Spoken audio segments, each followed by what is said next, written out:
Let's join our correspondent Rosiland Jordan, who's at the US State Department. Ros, this was a decision that was a long time in the making. Is it the outcome that we expected to hear?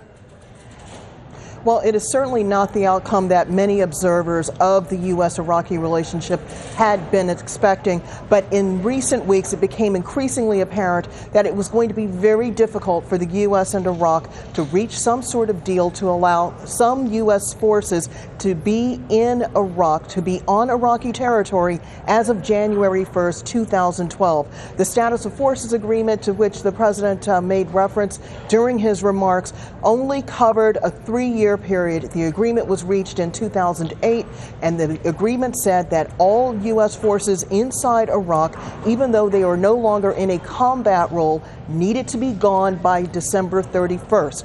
What was the holdup? The Iraqi cabinet, which has been riven by many political divisions and sectarian divisions, was unable to determine exactly what sort of relationship it wanted with the U.S. military starting in 2012. In fact, in the U.S. military's view, there was this dragging of feet, in essence, making it increasingly difficult for the U.S. military to be able to make any plans to keep any people deployed in Iraq, or perhaps to call people back early from their leaves once they had left the country. At that point, once the cabinet did decide, well, yes, we would like to have U.S. forces inside Iraq, we would like to have them with a caveat. They can't have immunity from prosecution under Iraqi laws.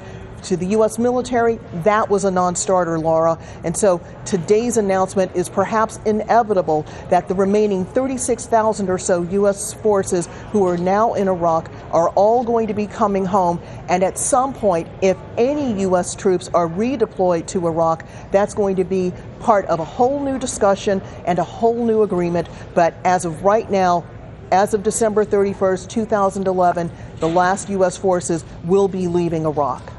Yeah, Ros, I mean, President Obama was very keen to point out there that as of January 1st, there'd be a significant change in the relationship between the US and Iraq, that it would shift to a normal relationship that you would expect to see from any two countries in the world.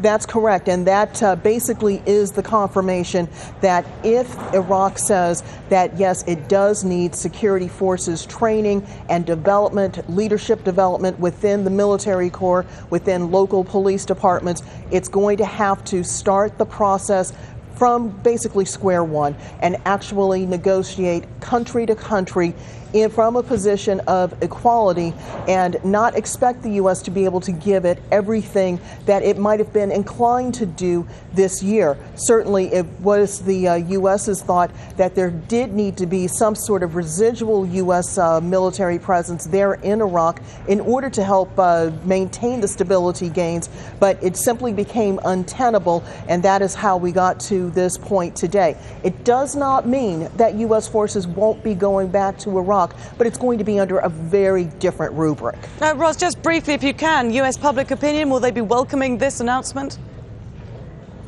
People here in the United States are going to be thrilled that their husbands and wives and partners and friends and neighbors and employees are going to be coming back, and that a war which had been increasingly unpopular here in the United States is finally coming to an end. The president made the allusion that this will be a season of homecoming for U.S. forces, and that's something that U.S. presidents like to talk about.